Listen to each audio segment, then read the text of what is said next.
Calling to order the Municipality of Monroeville's and regular council meeting for July 14th, 2020. It is approximately 7 p.m. If we'd all please rise for the Pledge of Allegiance. I pledge allegiance to the flag of the United States of America, and to to the the republic republic for which it stands, one one nation, under God, indivisible, with liberty and justice for all.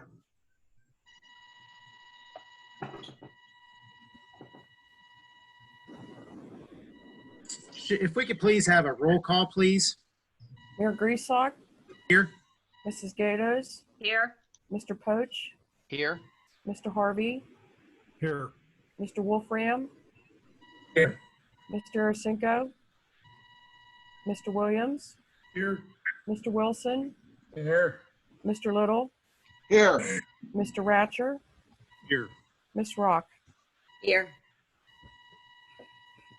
Thank you. Yes, once again, we have council has decided to hold this meeting with in a Zoom fashion. Unfortunately, with the recent upticks in the positive COVID cases, they decided to keep everyone separated and have a Zoom meeting.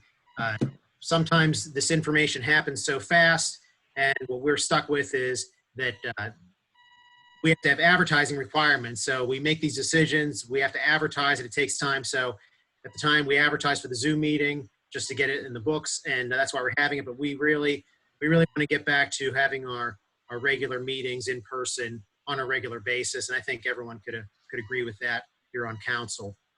Oh, please. So tonight we are combining our Citizens Night and our regular council meeting.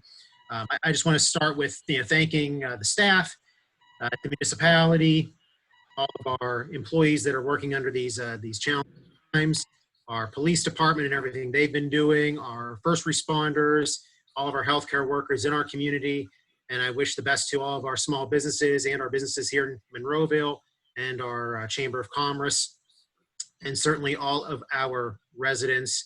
And we appreciate everyone's patience and due diligence and everything they've been doing to keep everyone safe and to and do what's best for the community and to support our businesses here in Monroeville.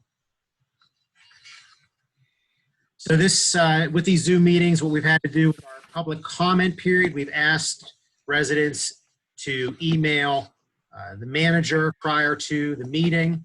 We had 2 comments for this evening. First one is from Tom Henningsen. He had one question, and it revolved around the cable franchise agreement with Verizon and Comcast. Specifically, he was asking about if Verizon Fios would be available for the Maple Crest housing development off of Logan's Ferry Road and also the surrounding area.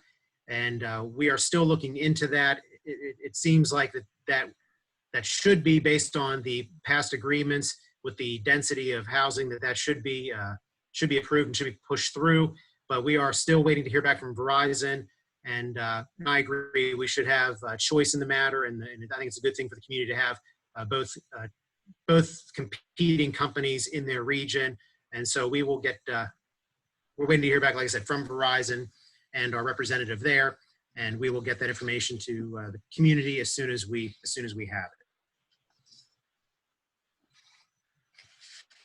it. Was from Mr. John Yakum. His comments actually covered over about approximately 15 questions in his comments. Most of these are going to be addressed at tonight's meeting. He starts with asking about the budget and what we have reduced as far as our spending and the costs that were cut, and also what our current revenue streams are. Mr. Little will be giving a report later in this meeting about the status of that. And we have certainly all the departments have been watching their costs and cutting their bills.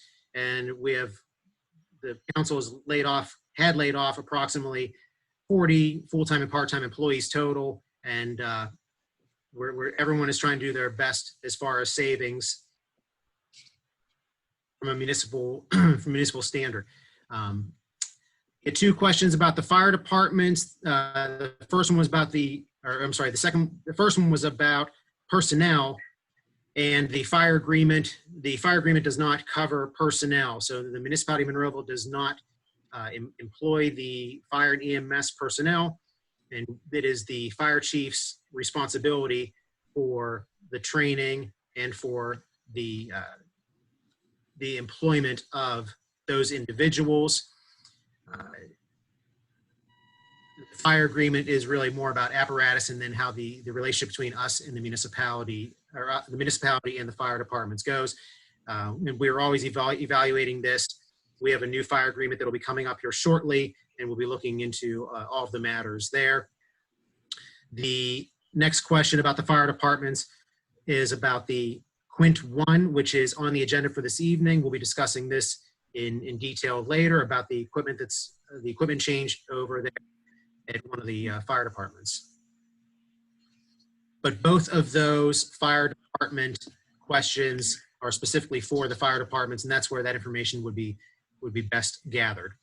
The senior center and the library, we are still working to open up both buildings. Council has recently called back the employees of both departments, and both departments are working very hard with Public Works to ensure that they'll be opening up safely.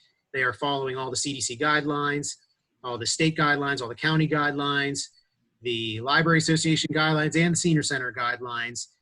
Everything's being put together, and we are going to be opening those facilities only whenever it is safe. At this point, they are looking at perhaps an August opening, but unfortunately, the way that the information is coming in with COVID and the cases that are coming in, it is really on a day-to-day basis, an evaluation basis, but they will not be open until they are safe for the community. And both departments will be going back to offering as much online service as they possibly can. And we're hoping to get back to our new normal as quickly as possible. But it is more than likely the library will be open sooner than the senior center will be. And one of the comments from Mr. Yakum was that would be prudent, considering that with school coming up and maybe there's online schooling, that there might be some resources that parents may need and students may need at the library. And that is a point well taken. But we are trying to get both those facilities open safely as quickly as possible. And then the other comment was about the swimming pools, the local swimming pools, and their relationship with the municipality. This year, all of the neighborhood pools are open: Garden City, Gateway Heights, Haymaker Swim Club, and Park Swim Club. All of them are accepting memberships this season. Because of some of the restrictions, there may be they may have some capacity issues, and I believe that is the case for one or two of the clubs. But all their information is online: GardenCityDolphins.com, GatewayHeights.org, HaymakerPool.org, and ParkSwimClub.org. All of this can be found on the internet with a Google search, and but all of those pools are open, and we are still actively working with them to see what services we can provide and how we can help them along the way.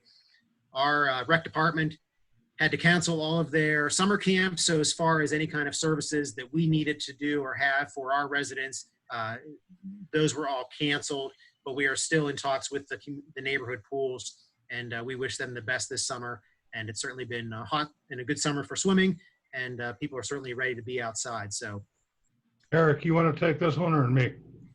I can. well, let me finish up 1 second here, gentlemen. Let me finish up with both of these comments. That'll be our comment section.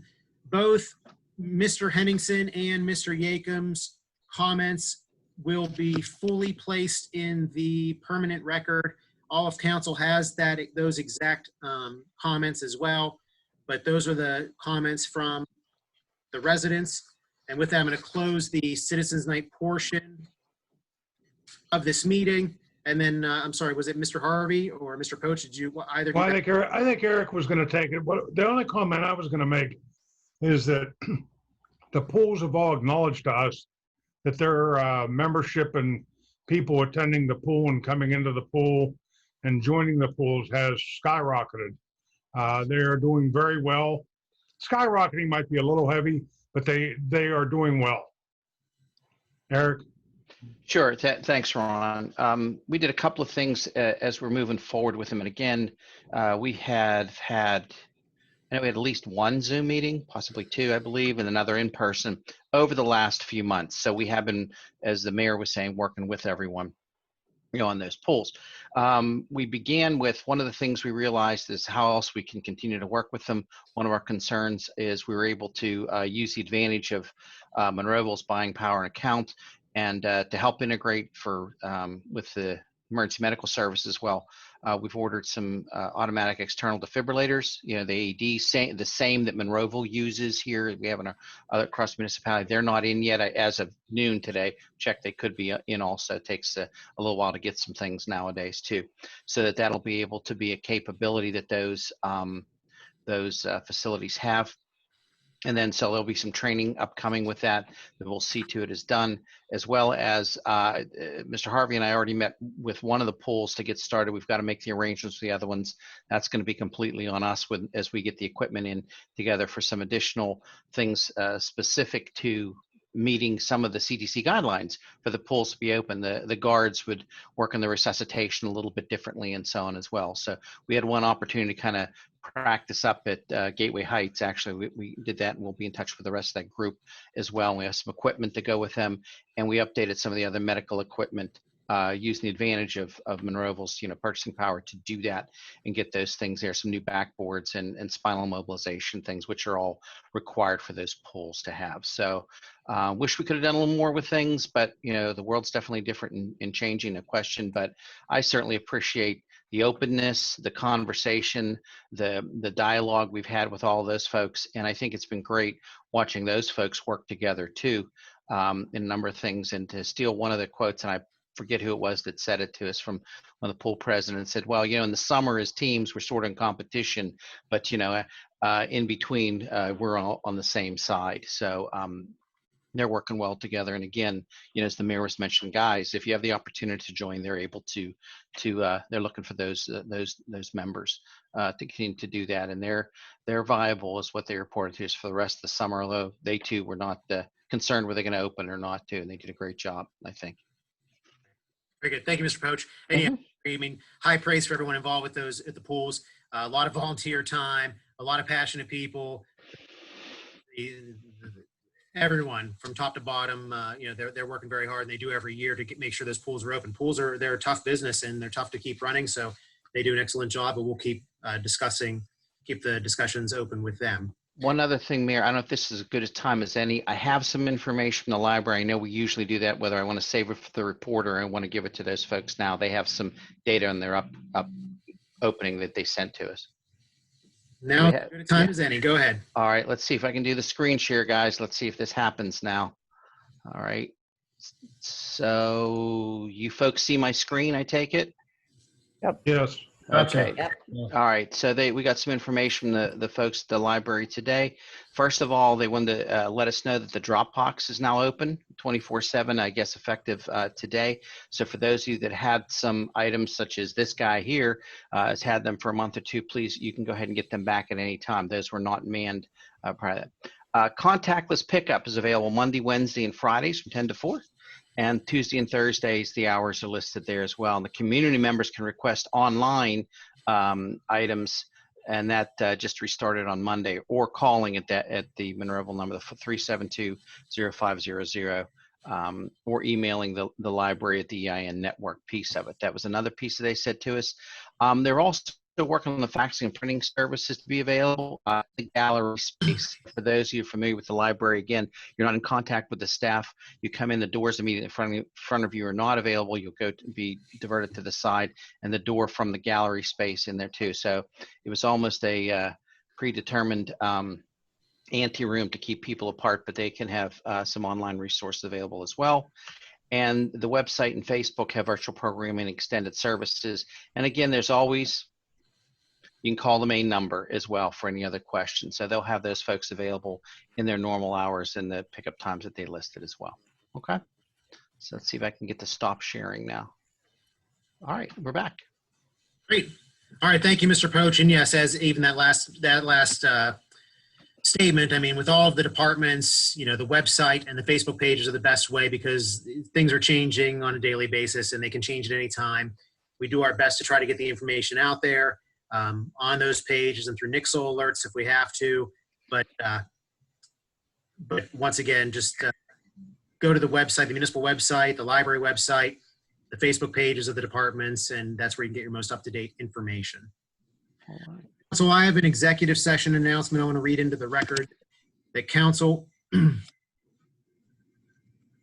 conducted an executive session via teleconferencing for personnel and litigation reasons on Thursday, July 9th, 2020, beginning at 11 a.m. until 11:35 a.m. Council legislative action, if any, shall be taken this evening at the July 14th council meeting.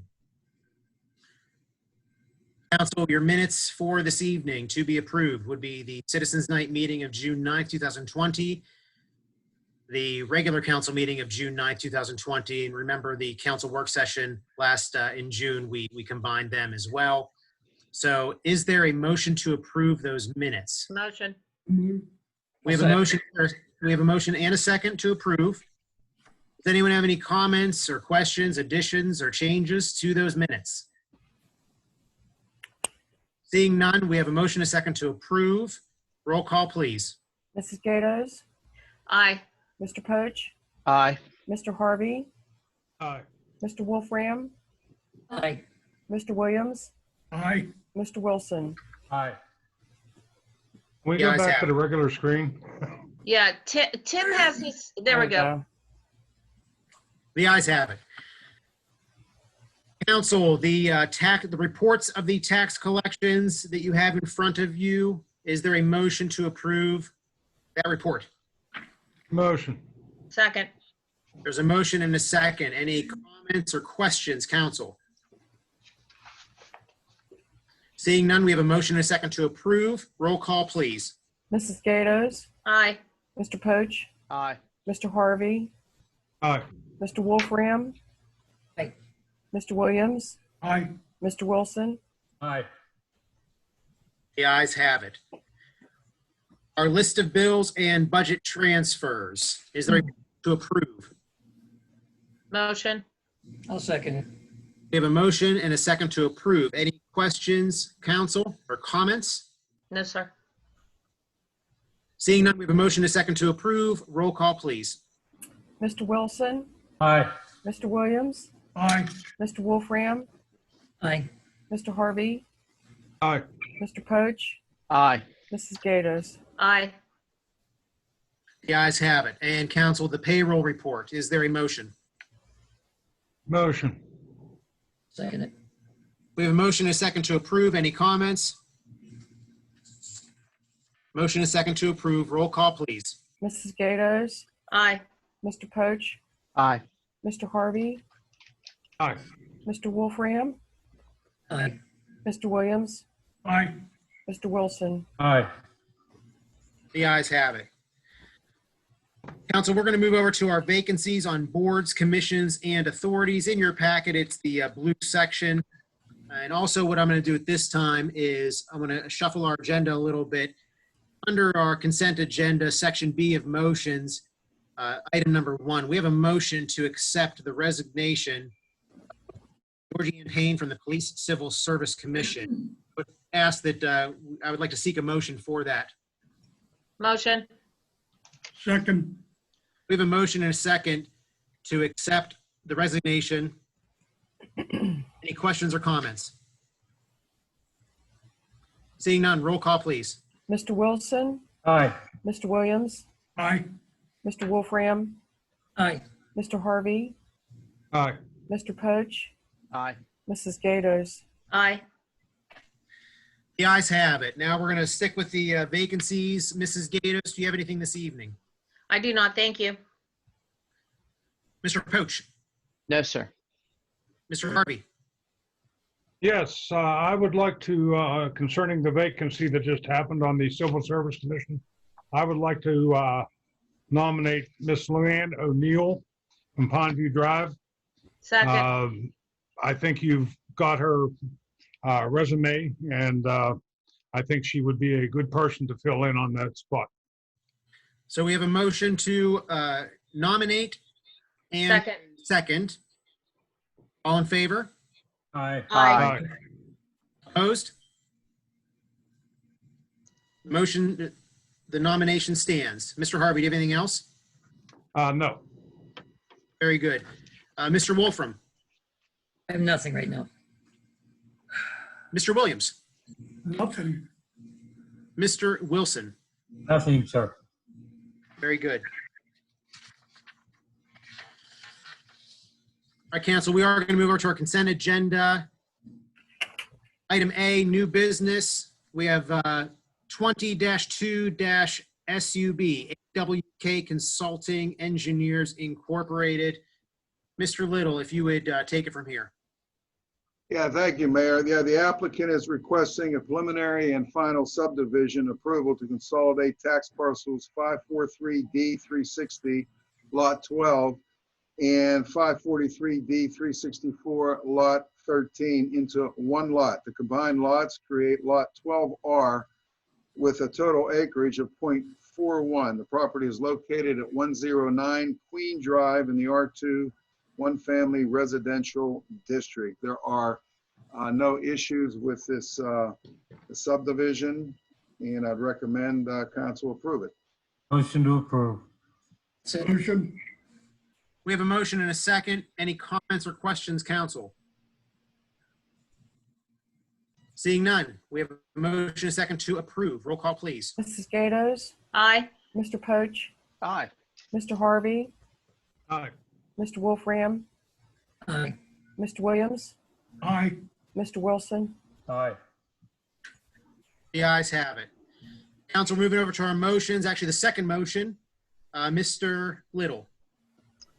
Okay, this is a motion to enter into an agreement with the Monroeville Volunteer Fire Department number 1 to pay $20,000 of $79,860 estimate from Ashley Truck of Venetia, PA, to repair the Quint fire truck with any overages of the estimate to be paid by the Monroeville Volunteer Fire Department number 1.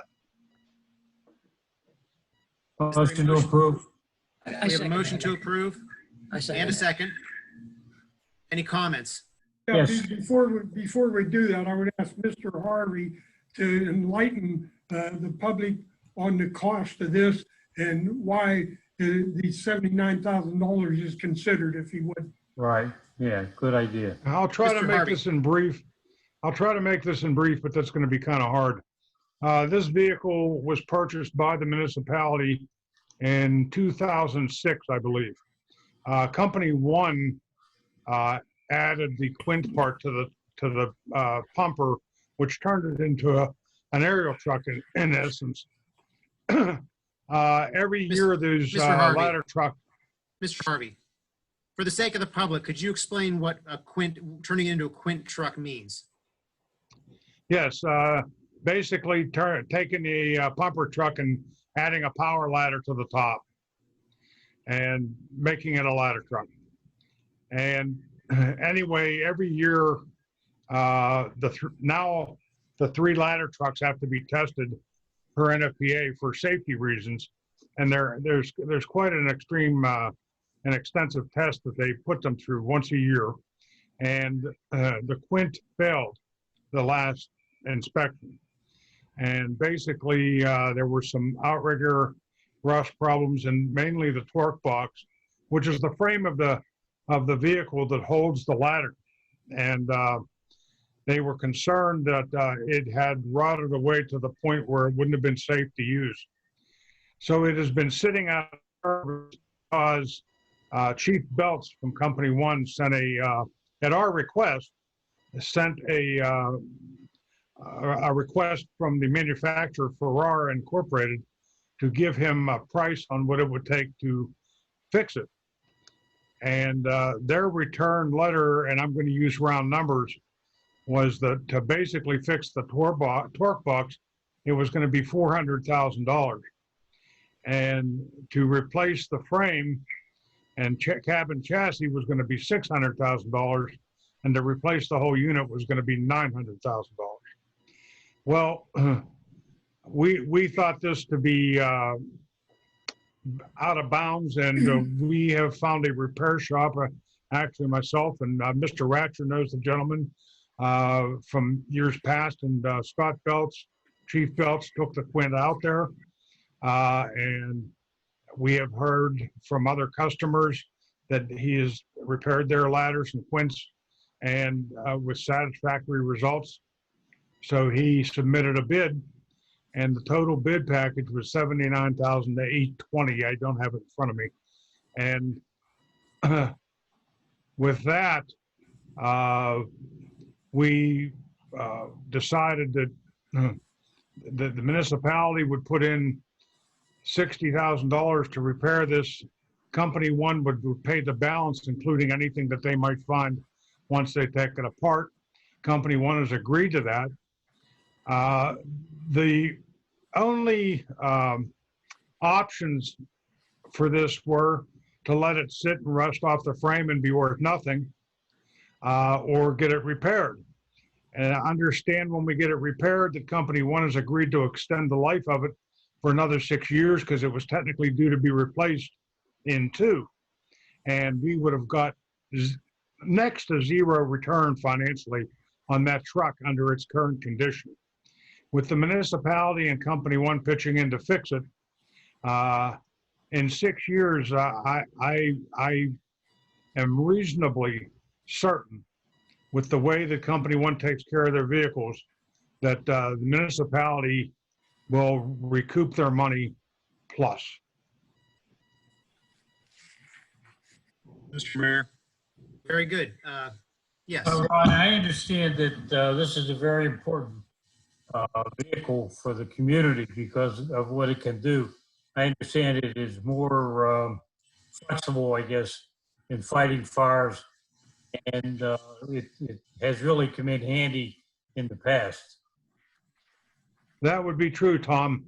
And again, it's a unique vehicle in that it's smaller than the other 2 ladder trucks. It has the ability to get in some places that normally would be difficult. And also, when one of the other 2 main ladder trucks go down, it fills in for them. Thank I had a conversation with Chief Belts, and my question was, why is a fire truck rot out when it's kept in the garage all the time? And his comment was, especially in the wintertime, when they bring it back to the fire station, put it in the garage and hose it down, it's impossible to get on all the cracks and crevices under that truck. So my question would be, once this truck's repaired, would it be a good idea to have it Z-boarded, maybe have some of our other trucks Z-boarded too? Well, I would think that the company that is doing the repairs will put better protective coating on it before they put the truck back together. Okay, hey, thanks, Ron, for the comment. I'm sure the public appreciates it, and I appreciate it. Yeah, thanks, Mr. Harvey. Any other comments or questions? I have a question to Mr. Harvey. Mr. Harvey, since Mr. Williams brought that up about doing some kind of protection, can you follow up on that and see that, you know, such things are done to protect that from rotting out some more? I think Mr. Belts might be in council chambers, but if Chief Belts is not, I will talk to him and make sure that he talks to that company and make sure that it is done. Thank you. Thank you. Is Mr. Belts in chambers? Yes, he is, Mr. Mayor. He's coming to my seat now, and you'll be able to communicate with him when he sits down here. Ladies and gentlemen. Chief Belts, welcome. How are you? Doing well. A lot of the parts that are being replaced on here, they're actually replacing with a stainless steel metal rather than a typical, steel product. That's the verbiage that he had placed into a lot of the quote. So, that of course, withstands the test of time better than a typical, trying to think of the type of steel, but, with iron and iron ore steel. Now, some of the other components, vary us through here, but there is some verbiage in regards to coding, and I'm trying to find it, on the gun here. But there is talk about a type of there was a specific name for it, like a rhino lining or a product name that I'm trying to find on the spot. But there is one here, and they Is are. it like a powder coating? No, it's more of a rust inhibitor, type product. So what it does is it seals the any of the areas that are cleaned, and there's a lot of talk of how they're cleaning the frame rails, cleaning the box areas off. Some is pressure washing versus like a sand blasting or an abrasive blasting product, and they're coating it so that it prevents future rust down the road. Better than a Z-Bart. I don't And do know. we have, I hope. if this gets approved this evening, do we have an idea of a turnaround time on this vehicle? The turnaround time is roughly 75 days. Now, that's give or take, but the talk is should be approximately 75 days, and the truck should be finished. Okay, very good. Council, any other questions about this or Sorry. for the chief? Yeah, I do have one. Chief, Yes, sir. how much extra life will this give that vehicle? Well, Approximately, that, yeah. there is no end time that's given to me that the truck is, this repair will last you no more than 6 years. Right, okay. The the mechanic or repairman, or however you want to identify the gentleman, he says that they have a truck in service. And when I was down at his shop dealing with him, and they have a 2001 aerial truck, same manufacturer, almost identical truck, and they actually had to do the identical repair, which is coincidental. And that truck today is no longer belongs to the original department that it was purchased by, but it now belongs to a semi-native, local-ish department to their area right now. So that being a 2001 truck puts it 19 years. Yes. So it's went well beyond Peters Township Fire Department, and now serves another community. Oh, fantastic. Obviously lasting the test in time as far as I'm concerned. Yeah. Which I was Chief, impressed. I have a question for you, Chief, too. Overall, maybe, I'm not sure if we expanded the entire piece of this. So from the original lifespan, I know Ron mentioned it, of it, plus this additional piece now, what will be looking at the overall operational life of the apparatus since it was purchased? Through the municipality? Yep. That would be 21-ish years. I was just saying, it extends it to 21 years under Yeah. the normal agreements that we had before, with which I believe this one was on the 15-year replacement cycle, was it not?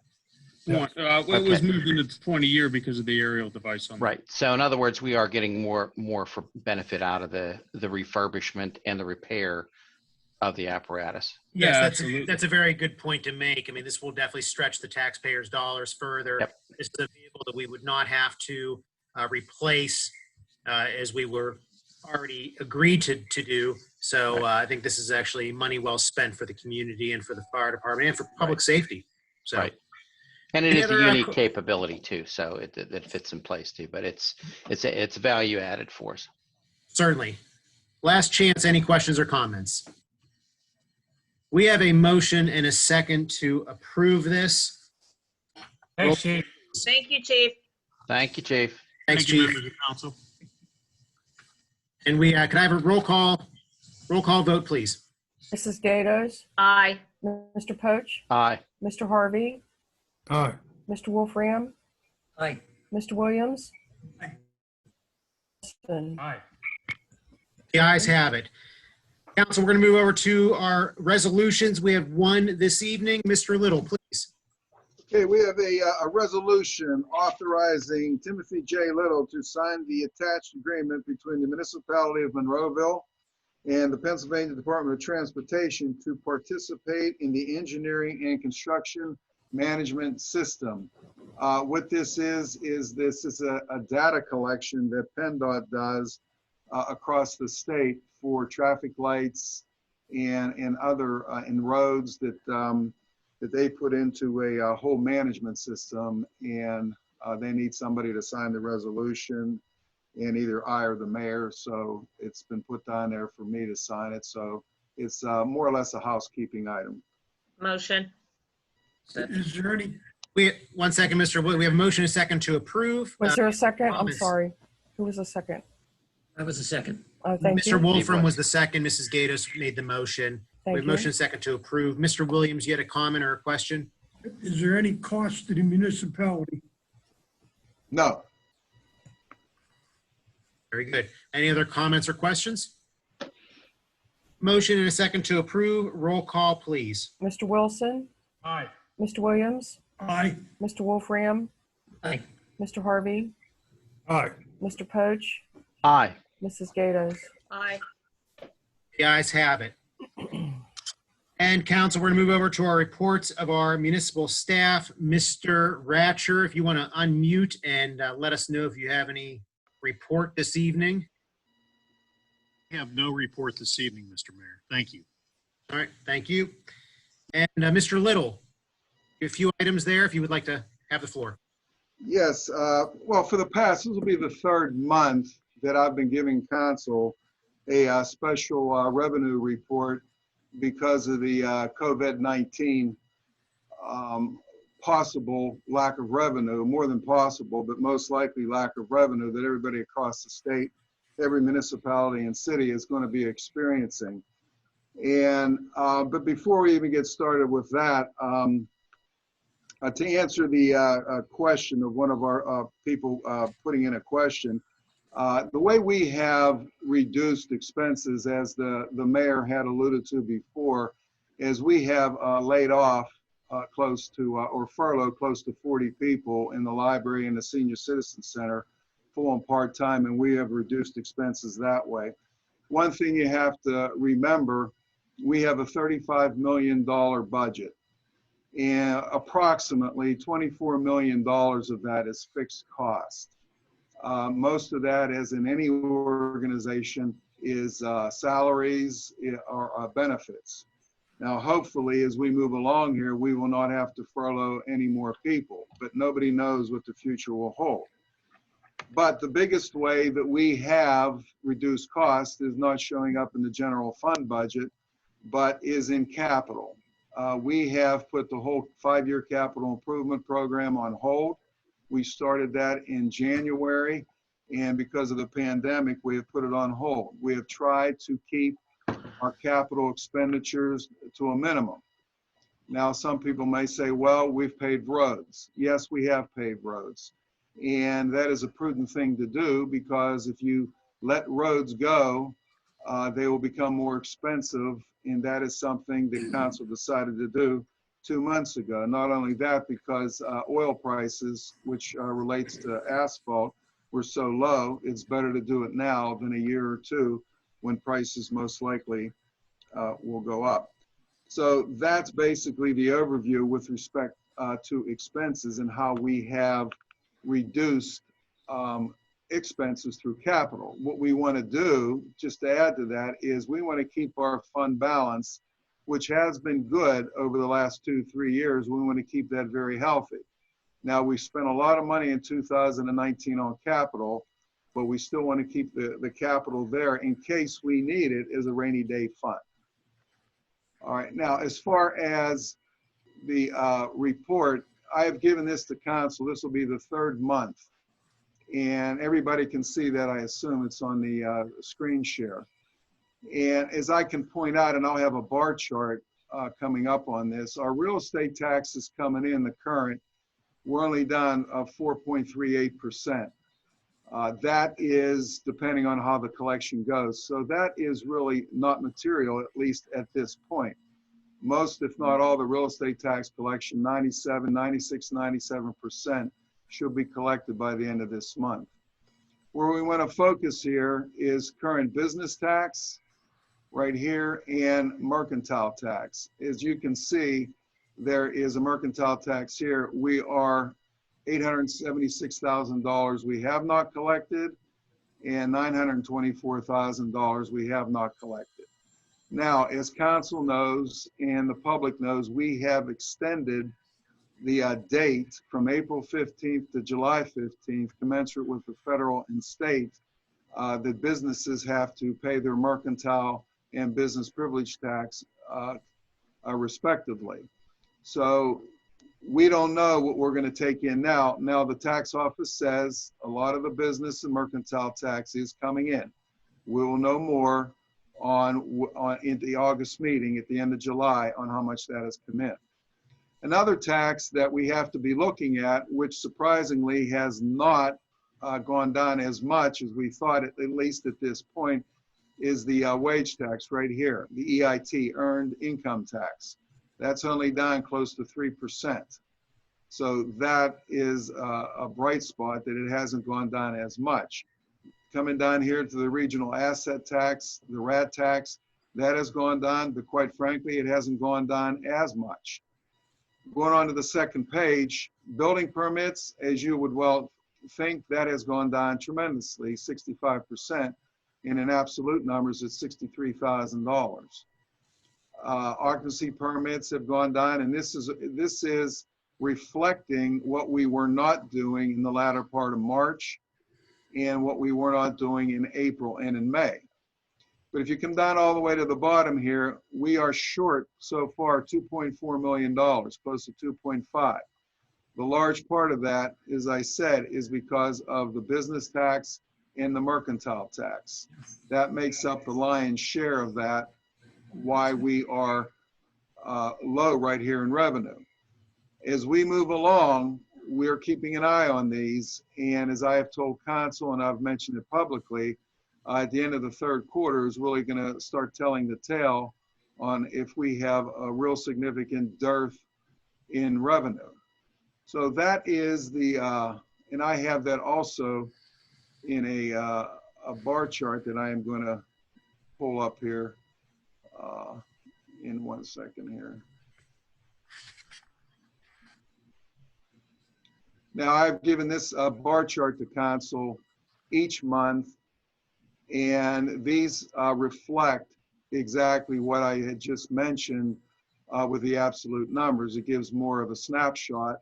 And as you can see, the building permits are kind of small because they are a lesser amount of a $35 million budget. But as you come down here with the earned income tax, again, I thought we'd be, back down around 3 million or something like that at this point. We're not. Local services tax, which is the $52 that everybody pays, usually at the beginning of the year in the first quarter, that's been holding steady. And again, you can see the business tax and you can see the mercantile tax, how they are much lower because we extended the due date to July 15th. Real estate tax is down a little bit, but that could just be because of collections on when collections take place. So unless anybody has any questions on those specific revenue items, or for Josie, since Josie is here, does anybody have any questions on those? Council, any questions? None for me. I'd just like to say thank you for doing a good job on that, Tim. Okay, well, Josie's the one that's put those. And Josie too. Yeah, Josie, she's the one, you can thank Josie on that. Yeah. Great job, Josie. Good job, Joseph. Thank you. Thank you. Hey, Josie, great job. All Thanks. right, Mr. Little, you have another item under your report. Yes, council has received a proposal from the Cohen Law Group that I gave to council on their website a couple weeks ago. And this is a proposal for wireless facilities management services. Cohen Law Group is our attorney for our franchise agreement for the Comcast and the Verizon franchise agreement. And I'll comment on that after I talk about the small facilities management services. Let me get this off here first. Let me,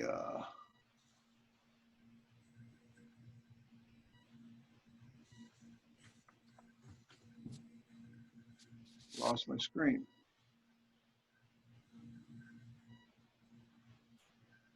You can see it, Tim.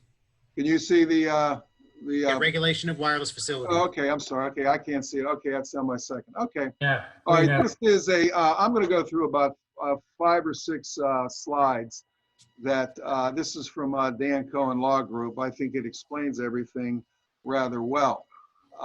What you see here, one picture is 1,000 words. This right here is a wireless antenna that they're going across the country, and they're putting these up. And what this does is this does not go for coverage, longer distance in coverage. It's more for broadband. What this is going to facilitate is the 5G network that's coming into the Pittsburgh area. And the Pittsburgh area is behind in the 5G network with respect to other parts of the country. As you can see, this is what is going to be proposed by Comcast, in this particular instance, Verizon. This is what is called a distributed antenna system for small cells. DAS boosts broadband capacity, it's not the coverage, to allow more rapid download speeds and improved network capacity for smartphones, digital tablets, and autonomous vehicles. Installed by both wireless carriers, Verizon, AT&T, Sprint, and T-Mobile, but by wireless contractors, Comcast, Mobilite, ATC, and Extenet. An estimate of 150,000 DAS and small cell facilities were constructed by the end of 2018, and it's expected to reach 455,000 by 2020 and 800,000 by 2026. So the impact of the new wireless facilities. New wireless facilities create a physical impact on the rights of way, new financial burden on the municipal governments, and an aesthetic issue created by the new mini cell towers in residential neighborhoods. Because these facilities are installed in the public rights of way, they require different regulations than those applied to cell towers. Recommended that municipalities take a proactive approach and develop a regulatory structure that ensures high quality wireless service and preserves the character of the community. And this is the legal rights of the municipality regarding the wireless facilities. This came out of the Federal Communication Commission 2 years ago. It's the legal authority for wireless communications management by municipalities. Limitations may not prohibit or have an effect of prohibiting wireless facilities. It's like any other use. You cannot prohibit it, but you can regulate it. FCC adopted a material inhibition standard in its third report in order. May not unreasonably discriminate against providers of functionally equivalent services. Must act on a request for approval within a reasonable period of time after the request is filed. May not regulate wireless services based on health effects of the radio frequency emissions. Any denial must be supported by substantial evidence. There's really not that much different here than any other development that comes in under the municipality's planning code. Maybe a little bit more on the aesthetics end because you can regulate that. This is the FCC's third report. Yes. Can I ask a question? Sure. When we did this before, we hired that law group in regards to the fact so that they can just like start throwing them up in our neighborhoods and stuff. Is that still going to hold true? Well, we do have under our 2015 ordinance that we passed, we do have regulations coming in here. But speaking with Dan Cohen and Phil Fraga out of his office, there's more regulations that they believe that should be put together. And this is part of that little slide presentation here that, that they're proposing that we should do, but it's up to you, obviously. Okay. Okay, FCC's third report in order, small wireless facility. The structure on which the antenna facilities are mounted has to be either 50 feet or shorter in height, is no more than 10% of the taller than any other adjacent structure. For instance, if you had a building that was taller, it couldn't, in a commercial area, it couldn't be any more than 10% taller than that. Is not extended to a height of more than 50 feet or more than 10% above its pre-existing height as a result of the addition to a new antenna facility. So if they put up a co-locate on there, they put on a, what looks like what's called the node at the top there, that can't be any more than 50 feet higher. Each antenna associated, excluding the associated equipment, is no more than 3 cubic feet in volume, and all antenna equipment associated with the facility, excluding the antenna, are no more than 28 cubic feet, the equivalent of 210 gallons in volume. And I know this is a lot of information coming at you. But this is a proposal I think you should be thinking about. And this right here is the timelines on the clock for getting it done is a little bit different than the municipality's planning code with respect to any development. The shot clock for small wireless facilities co-located, which means if you have it on an existing telephone pole or any other type of transmission line, or even on a building for that matter, it's within 60 days. A small wireless facility on a new pole has to be 90 days, which was in the picture that I showed to you. Incomplete applications must notify the provider within 10 days. Can toll the shot clock only once, which means you can extend it only once.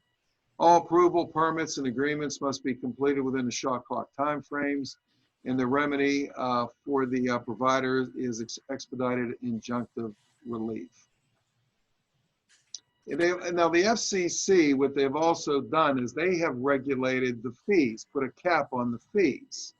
The fees for small wireless facilities must be reasonable approximation of the municipality's cost, and the costs themselves must be reasonable, presumptively reasonable, and these are the ceilings. For initial fee application, it's $500 for a single application, which covers 5 co-located antennas. Those are the nodes that go on top. And then it's $100 per antenna after that. So you could have a telephone pole there, and physically permitting, you could maybe even have 5 of the nodes on a pole. And then for a new pole, like the one you saw in the picture, that would be $1,000 for that application for that, and a single node on top of it. Now there's also a recurring fee for the facilities, and this is a yearly fee of a cap $270 per site per year for all recurring fees, including in any possible right-of-way access fee or fee for the attachment to the municipality-owned structure in the right-of-way. Now, if you're going to go above any of these fees in the next slide here, if you go above these, you're going to have to substantiate to the provider, either Verizon or Comcast in our case, why these costs are higher, and you have to itemize that out. And that really isn't all that much different than what the municipality's planning code has, that if a developer thinks you're creating too much, for instance, for a zoning hearing board, you really have to itemize that out. So it really isn't all that much different. The only difference here is that they've put kind of a ceiling on it and a basis for what you're doing. Continuing on here, note that the local governments may exceed these fee ceilings by demonstrating that they have higher costs, as I've just mentioned. Most likely would need to conduct a right-of-way cost study. Now, this is the other thing on aesthetic requirements. Aesthetic requirements must be reasonable, no more burdensome than those applied to other types of infrastructure. They have to be objective and published in advance. Important to have clear, specific aesthetic requirements so that providers can't use the FCC order to invalidate them. Aesthetic requirements may be codified within a wireless ordinance or established through a separate design standards for wireless facilities. And this is outlined in the proposal that Cohen Law Group I gave to you, that they would assist with that. So that's basically the overview. And I know that I've given you, oh, okay, I'm sorry, there's another slide here. Okay, proposed course of action for municipalities, which is a kind of common sense. Amend your current cell tower ordinance or draft a new ordinance to achieve at least the following. Regulate the new wireless facilities in the rights of way. Include key legal protections for your municipality. Amend or create fee schedule either by using the new FCC fee ceilings or by conducting a right-of-way cost study. Create design standards for small wireless facilities. Incorporate recent FCC regulatory changes. Strike a balance between the need for wireless broadband and protecting the character of your community. Okay, that is basically the overview. If council has any questions for me, they're more than, and if I can't answer them, then I will call Mr. Cohn or Mr. Fraga and ask them. Well, I'm gonna go back to that. I want to make sure we're protecting our neighborhoods from those towers being just installed in them. That's my biggest concern. You're not going to stop that, I don't believe. No, I don't think, no, you're not going to No, stop it. That's for but sure. regulate it to the best of our ability. Yes. How close are these antennas between them? That's a very good question, Bob. I don't know, and I think that is going to be just trying to interject some common sense into it. I'm not a person that deals with this all the time. I would think it depends a lot on the terrain, the buildings that are around that could maybe possibly impede the signal. I think it all, is possible on that. I mean, if you have a lot of hilly terrain, you may need more, and I'm only interjecting some common sense into it. They will make application for this? Yes, yes. So we would be able to see locations, Tim? Pardon me? With the applications, would we be able to see locations that they are requesting? Yeah, oh yeah, definitely. Okay. Does the planning commission review any of this? Yes, Okay, so this will go through the planning commission before it comes to us. yes, I believe it would, yes. I'm about 90% sure on that. Okay, we know the planning commission does a lot of legwork for council, and they're very much appreciated. Yeah, but we'd have to make our amendments beforehand, though. Yes. And more of the thing is, and I was just talking to Dan Cohen on the phone yesterday, and I was asking him about the aesthetic requirements and things of that nature are, as far, how far back in the right of way can it be set? And I asked him, I said, can you make it look like a tree? He says, well, I don't know if we can put branches on it, But They do in California. Well, I know they do have, Cohen Group, they do have a booklet. I mean, I don't have it with me. I haven't seen it. He was telling me they have a booklet on a different design standards that are permissible to this point that we can do. So that's something I'm sure in that picture, which was taken, I think that was in Northampton County or Northampton Township, I believe. That picture, I forget what county Northampton Township is in. It might be Bucks County, I'm not sure. That picture was taken there. They had some type of lawsuit going on with either, Verizon or Comcast. I can't remember which. Or it might have been Crown Castle. I really can't remember. But in any event, I think it's something that council should consider and consider seriously because we have 5 of these or 6 of these already. I mean, they don't look exactly the same. One is over by, the Starbucks are over by Pier 1 Imports. One's behind Miracle Mile. One's on Moss Side Boulevard by the Red Roof Inn. We have about 5 or 6 of them that are up there. Now and so far they haven't gone into residential neighborhoods, but that may be coming down the line here because it hasn't, because as I mentioned at the outset, Pittsburgh is behind so far on the 5G network being rolled out, but that's going to change in the next few years. Do all the carriers use the same antenna? I don't know. I can't say they do or they don't, but the one you saw in the picture there is basically one of the ones that has been going up. I mean, I don't know if there's different models. I don't know. Well, Tim, I think it's from council is maybe to have you discuss this further with Mr. Ratcher and staff and maybe get something drafted that council can review and talk about. But council, do you agree with that? Yes. Is that Mr. Ratcher or the Cohen Group that would do that? That would be the Cohen Group. They've usually handled our stuff with cable franchise agreements and things of this nature.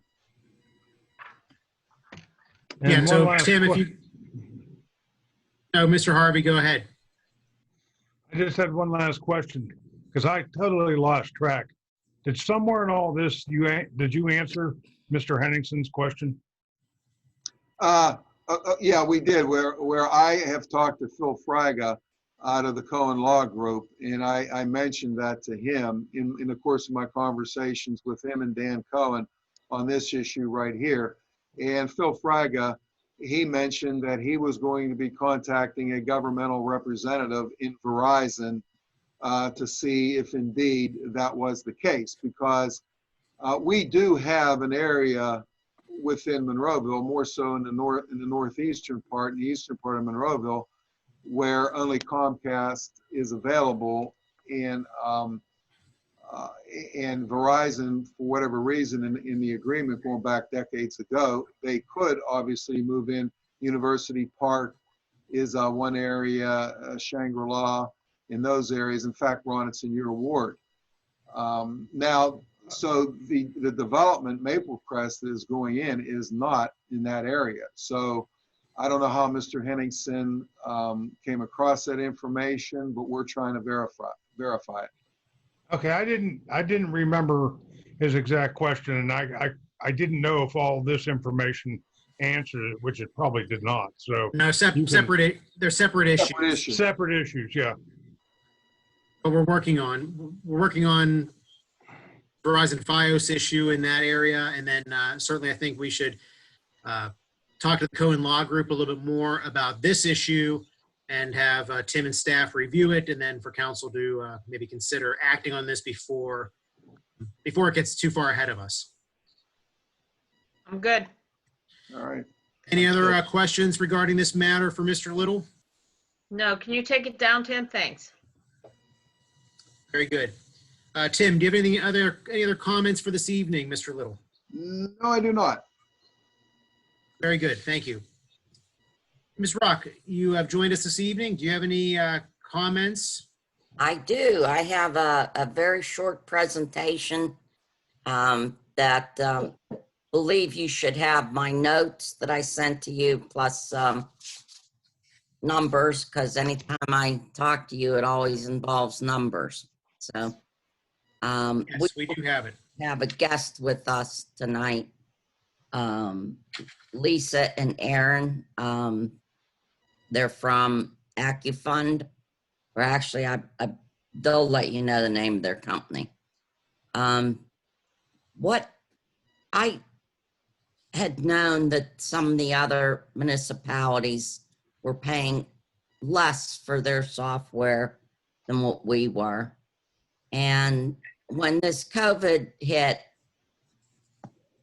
I started to question, and about possibly converting the our software from Munis, which is Tyler Technologies, which is what we're using right now. And so my first thought was AccuFund, because a lot of similar municipalities use AccuFund. Mount Lebanon, Upper St. Clair, Ross Township, that's just to name a few. And so Tim suggested I look at a couple other, just to get a good idea of what's out there. And so I selected a company called BS&A that I've seen at different conferences I've attended, and another company called Freedom Systems. BS&A is more like a Midwest company, and they're used by Altoona and Dormont. Freedom Systems is used by Elwood City, Homestead, and Wilkinsburg, which are smaller municipalities than ours.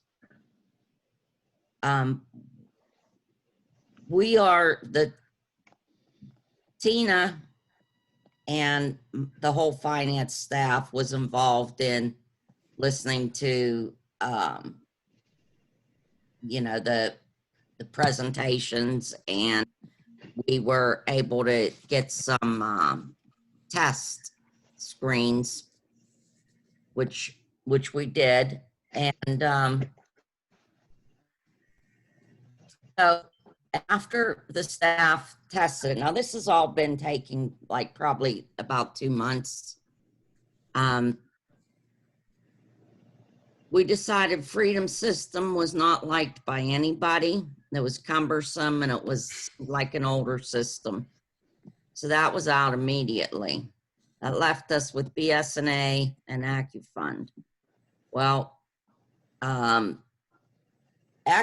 was nice. However, it was more costly than Munis. So the whole purpose in this was to try and save money going not only this year, but going forward, because, you know, like Tim had mentioned, our revenues, we probably haven't seen, you know, it isn't going to end this year.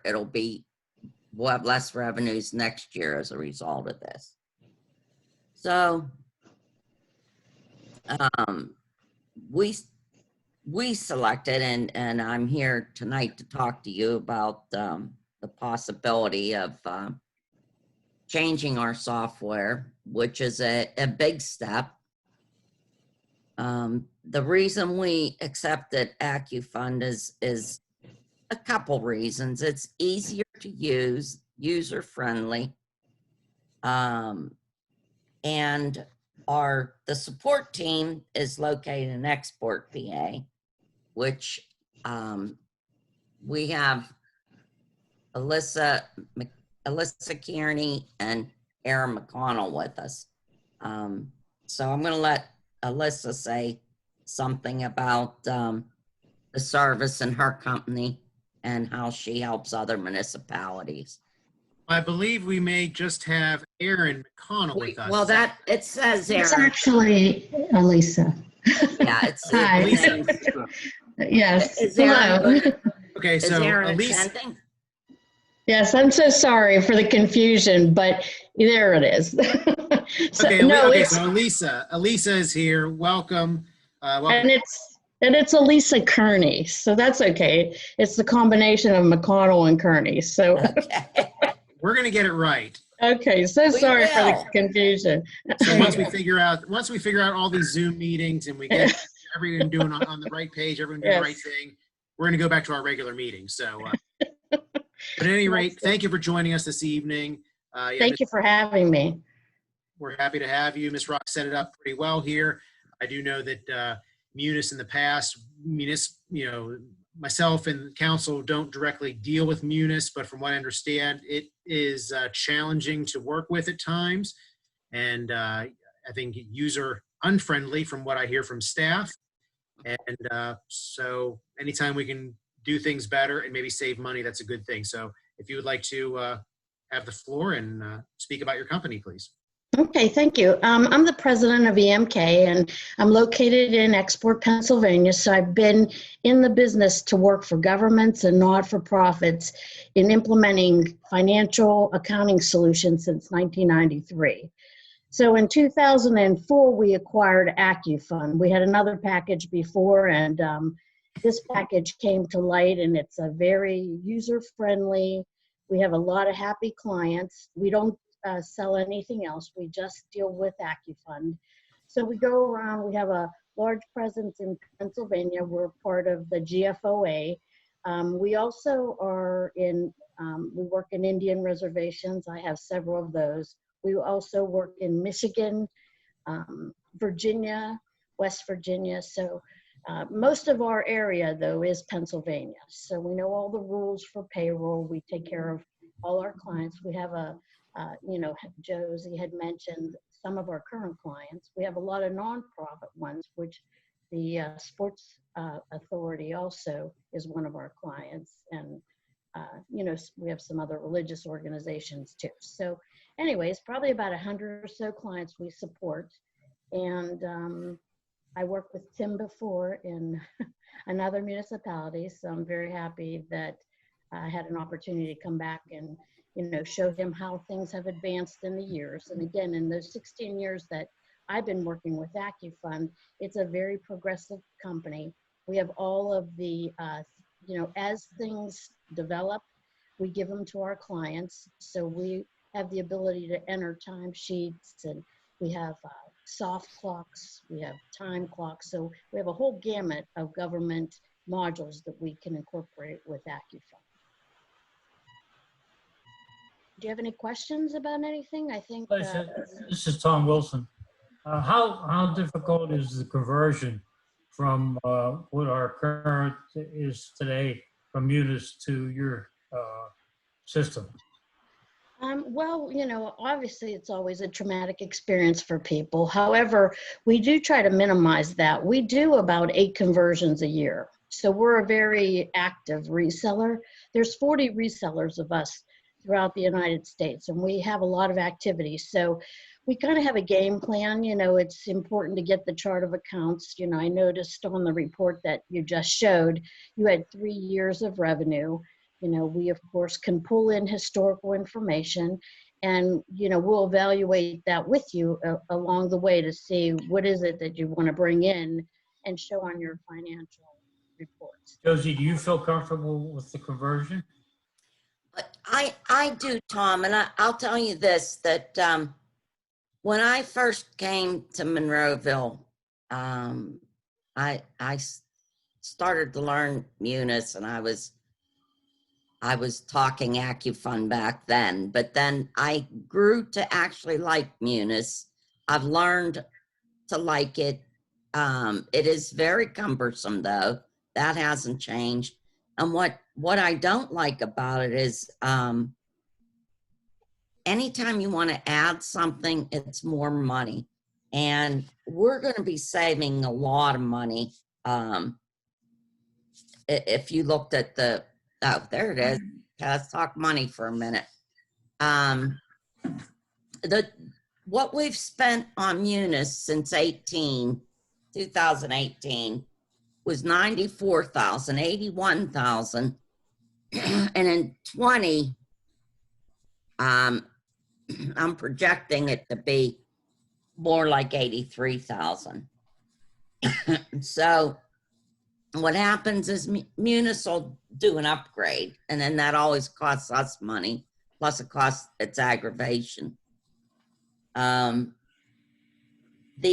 other item, the other reason I really would like to do this is because Tina and I have talked about going to the cloud for probably a couple years, because that's the way finance is going. And if you look at the bottom of this sheet that's up there, I don't know how to move that, but when we got a quote from Munis about going on to the cloud, it's going to cost about $130,000. AccuFund at the quote that we have there in front of you is $37,000.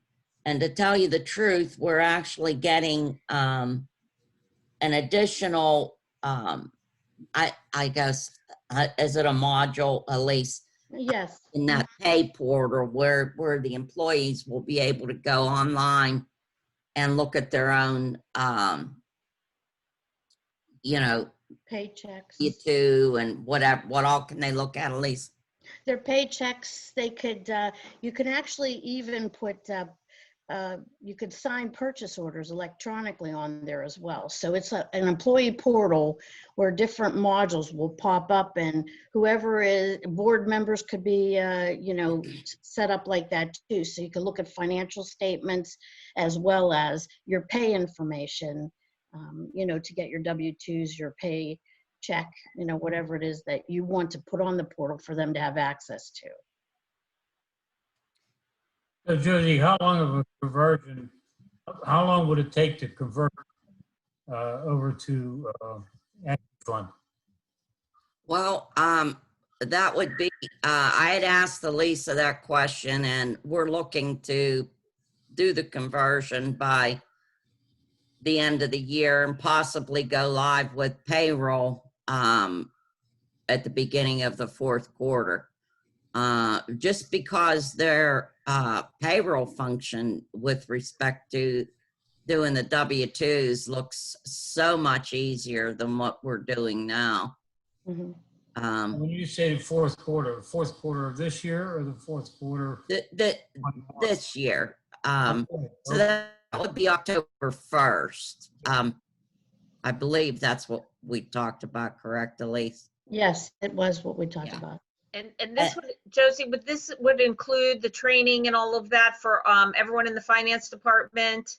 Yes. Now, if you look at that sheet of numbers, first year cost on the cloud, you want it on, because that's really where we need to be, is at the cloud, because of, with the way we had to work from home, it would have been a whole lot easier if we were cloud-based. Plus, being cloud-based kind of removes, it gives you security that I guess you're not necessarily responsible for.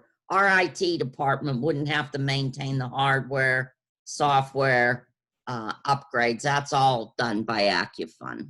That was to be my question, Josie, in terms of security for upgrades and ongoing upgrades of the system. In addition to that, is there our own ability to add our own fixed site download for backup of the information and data? I have to let Elise answer that. I haven't a clue. Yes, actually, that is part of the agreement. You can decide how often you want to have a backup. It's a SQL database. So they're going to back it up for you. That's part of your cloud arrangement or, agreement. But if you chose to have a copy of the database sent to you on whatever basis you want, that is something that you can decide upon and we can accommodate you for. Okay, but then you're also handling the regular normal upgrades in terms of operating system upgrades that have come out from the large operating systems such as Microsoft and so on and so forth. Yes. And the integration. There's different sites throughout the United States where we have these bank of, servers and things to handle all our hosted clients. So we have quite a few. And one is in Las Vegas, Arizona.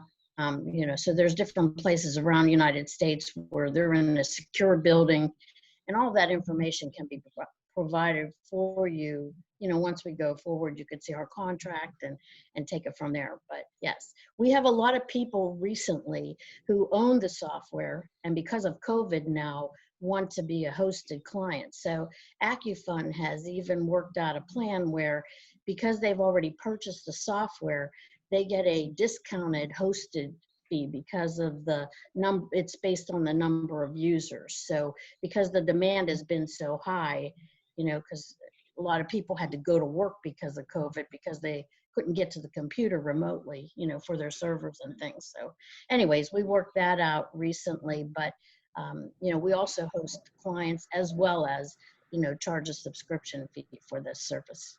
So when you look at different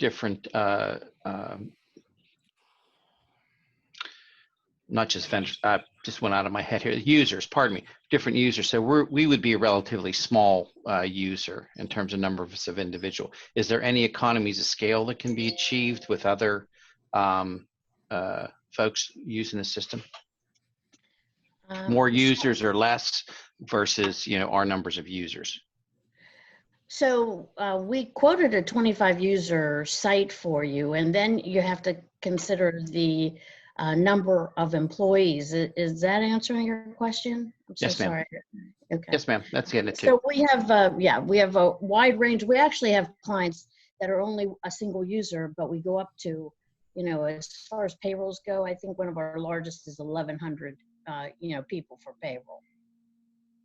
So Josie, on your screen that you have up here, so are you talking the final number for being in the cloud is the 61,996 for 2020? Correct. That's not, the screen's cut off what I'm looking at. There's numbers above. Yeah, but what? That's only if we that's only if we actually had it ourselves and we. Right. No. What? Let me explain something. If we stay with Munis, minimally this year, we have to pay 12,000 support, 54,000 licensing. So that's 66,000. And as I say, with upgrades and so forth, it'll probably be up higher. So if you look at that, and that's not being online, that's self-hosting. So what I'm saying is that I'm going to round it to 62,000 for the first year for AccuFund. is going to be less money than what we're ultimately going to spend for Correct. You music the year, and it's not being hosted. Correct. That you answered my question. So that 62,000 for AccuFund is an all-in number for 2020 for AccuFund. Yes. Correct. including the- If we use the cloud, Well, it's also including training services and setup. right, for the Of the first whole- time. Now Yeah. with the training, I think someone asked it earlier, that's with all of our staff or our finance staff. And then also, I'm assuming there are department heads and management, Mr. Little, his secretary, everyone that needs to be trained, we'll get them trained through that. Yes, that's an estimate of consulting and training time.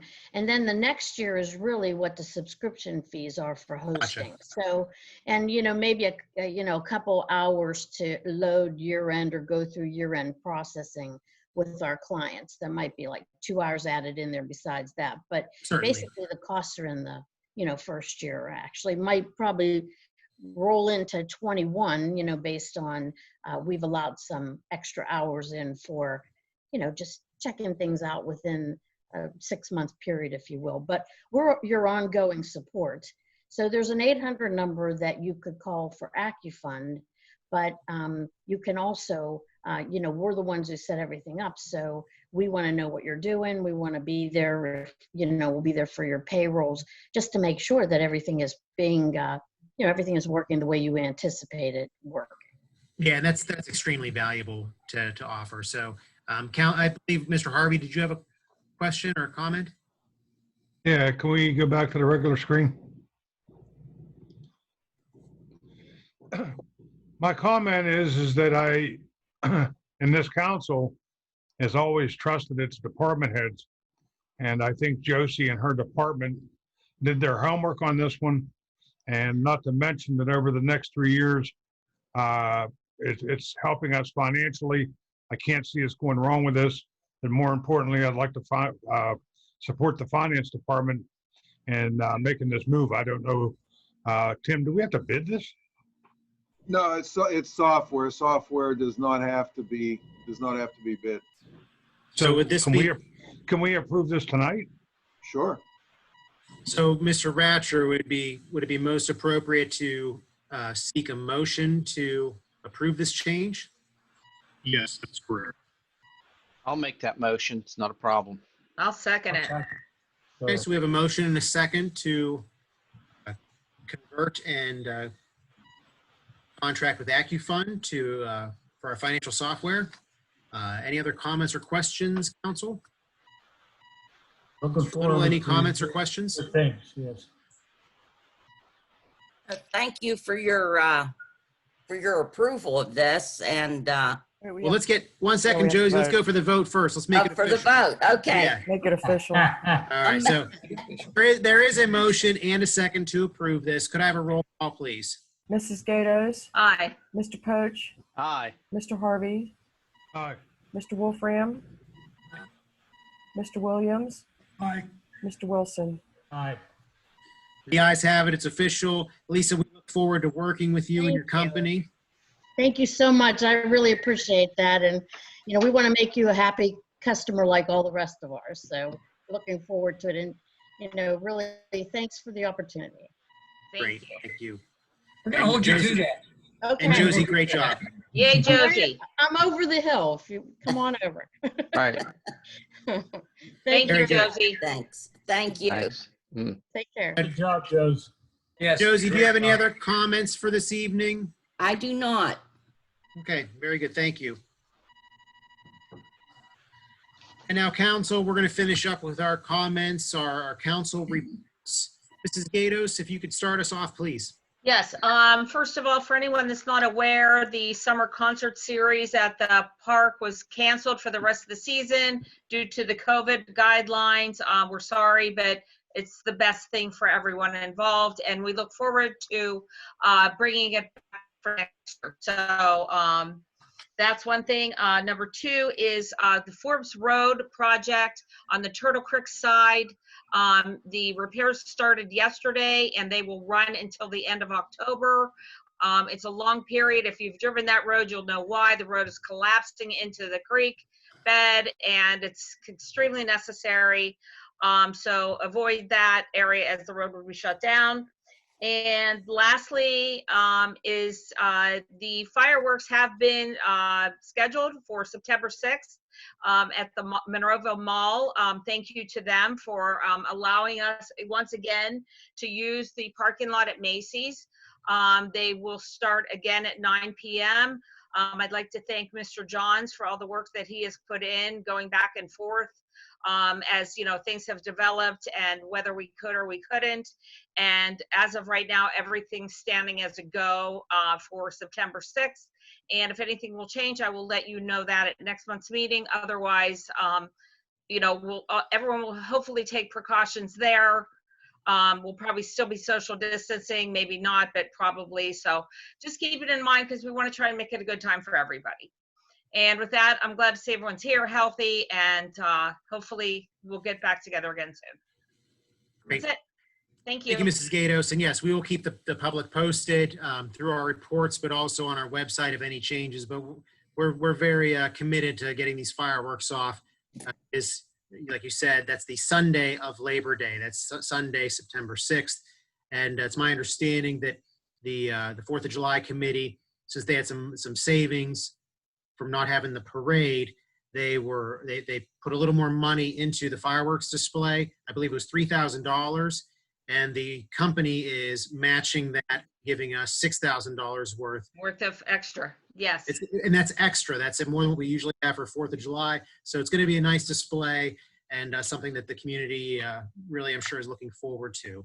Well, and I'm glad you mentioned it was a Sunday because that in discussion, it was good for the mall as well, but also then at least everyone Monday for Labor Day to spend with their families and do their cookouts and, you know, spend their time together. So Sunday seemed like a really good idea. So it's all worked out. Absolutely, I agree. And then also too, the kids can stay up later than normal. And no one has to go to work the next day. Well, most people don't. So again, thank you, Mr. Johns. Yes, thank you, Mr. Johns. Thank you, Mrs. Gatos, for your comments. Mr. Poach, if you could give your report now, please. Yes, thank you. Yeah, just briefly, folks, again, you know, I appreciate everyone's flexibility. I wanted to take a second to thank, you know, my colleagues here in council and staff as well. You know, we're trying to get back to normal as much as we can. As many of you know, I spend a good deal of time, you know, involved in this subject, as we all do on a regular basis. And I can assure you that the key thing for our future success is going to be one word: flexibility from this. Flexibility in the way we open things or don't open things or hold off. We're beginning to see the effects of the 4th of July this week. Right now, have been kicking in, you know, across the healthcare system, across the county. But interestingly enough, just to let everyone know, even though most folks look at the immediate area where they live and county as well, the reality is, in the Department of Health has looked at the entire southwest part of Pennsylvania as a whole group. You know, the viruses and diseases don't know city, town, or county borders as well. So they look at the totality of the area. And my last conversation that I was engaged with those folks on Friday too was indicating, oh boy, we were up 35%, as opposed to in the eastern part of the state where things were down for a change. The balance had shifted our direction.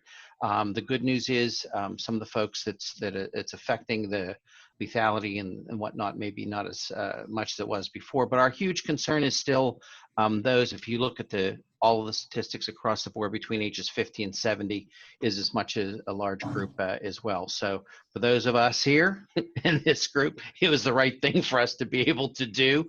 Not only existing health conditions are not present from that too, but just the various ages, everyone except for you, Mayor, you're the lucky one. We don't want you to be by yourself, you know, today too.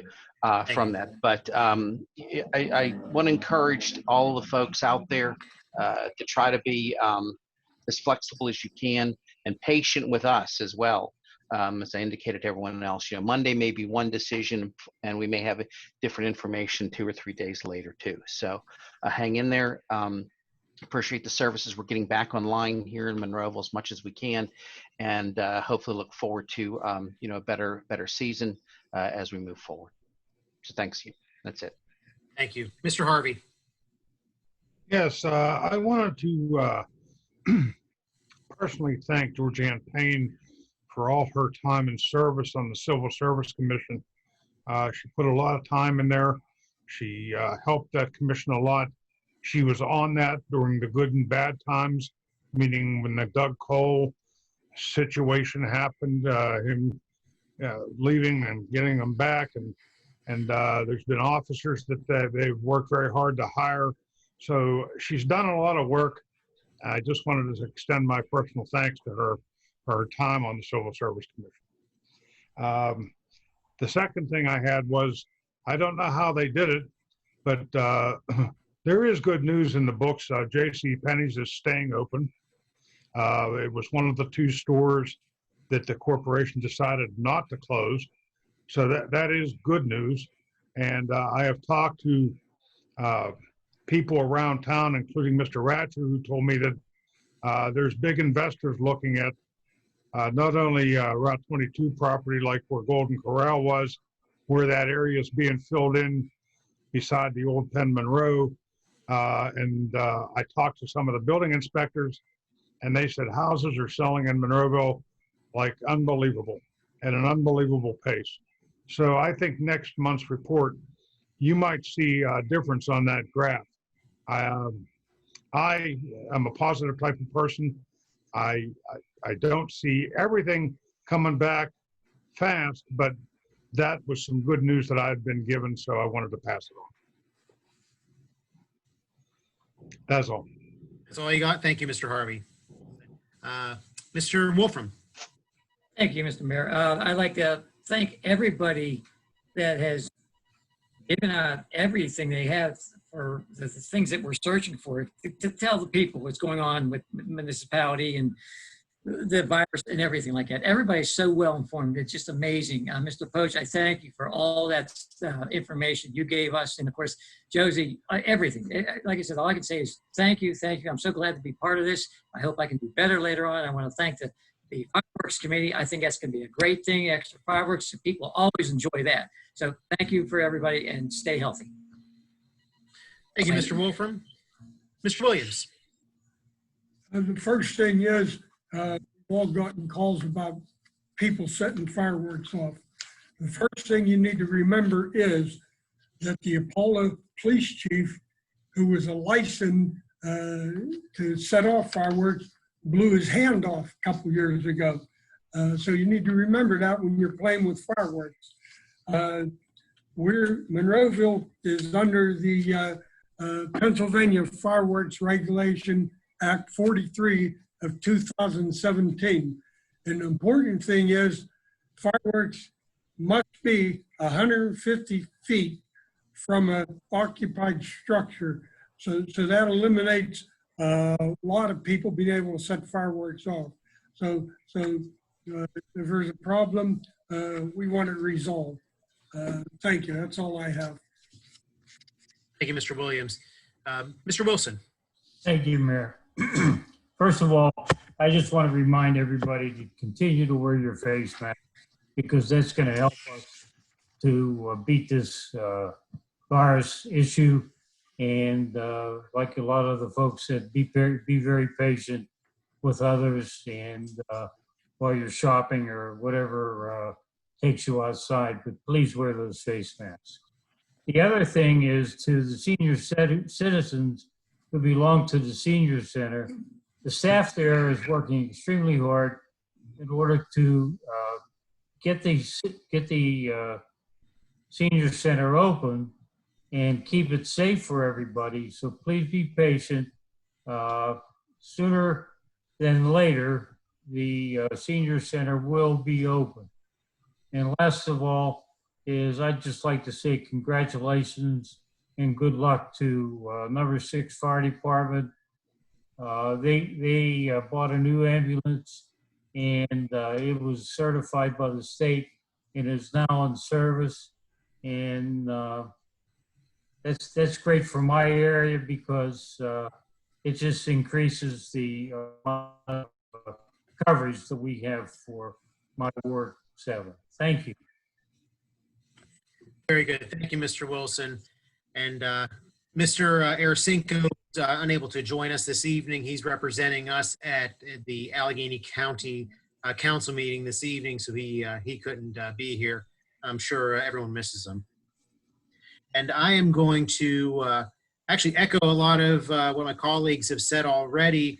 Mr. Pochi, I think he nailed the right word in saying, Yes. we all have to be flexible as elected officials and our staff and our community members.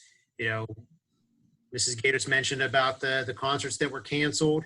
There's a lot of rec department, events that have been canceled, unfortunately, things that people look forward to, things that people rely on, like day camps and things of that nature.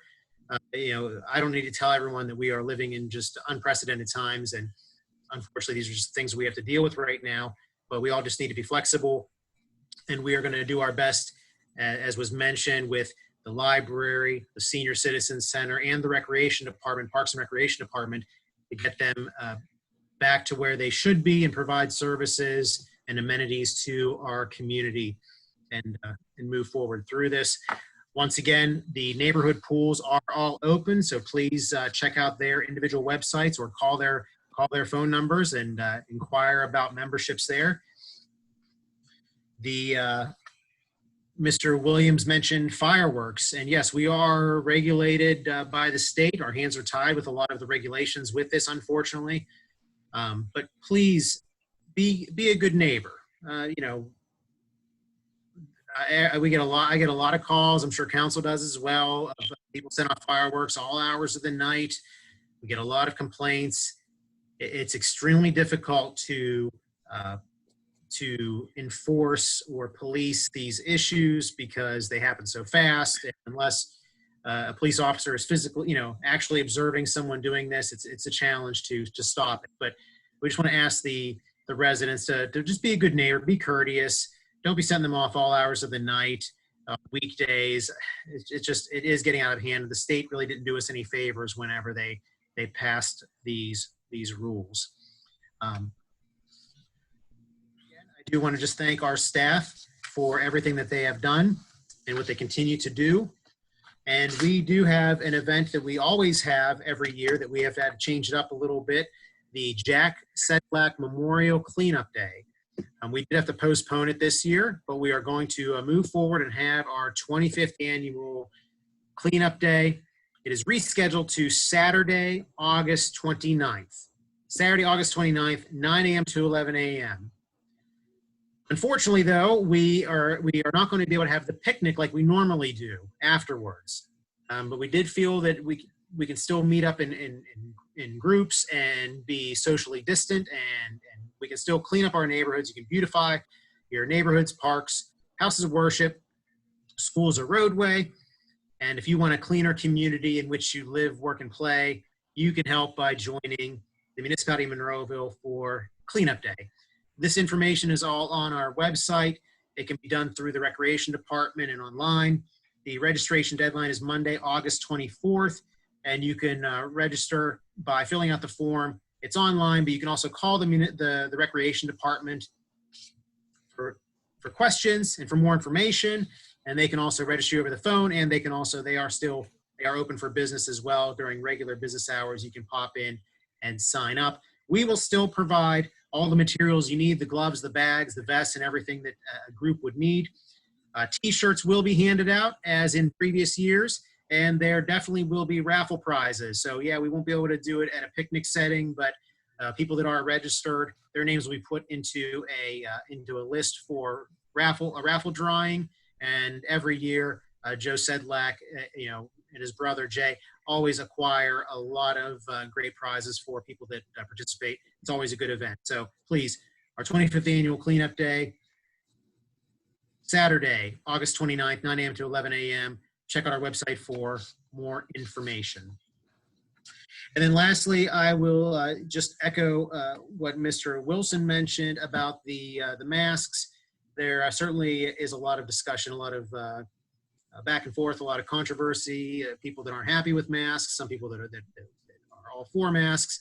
And this is not our position to make a stance one way or the other, but what I would like to say is the rules are the rules, and particularly when we're talking about our businesses here in Monroeville, please be respectful and wear a mask when you are in our businesses. regardless of what your philosophy is, regardless of where you stand on things, the businesses, they require you to have masks. They're private property. The people in our stores that are working, they are not getting paid to have confrontations with customers that are refusing to wear masks. Our police department does not need to be responding to stores for people not wearing masks. It's a waste of time, waste of resources. So please, once again, be a good neighbor. Like Mr. Williams there, he's getting close to Mr. Little. I don't think he's 6 feet from him, but he's getting close. He's wearing a mask.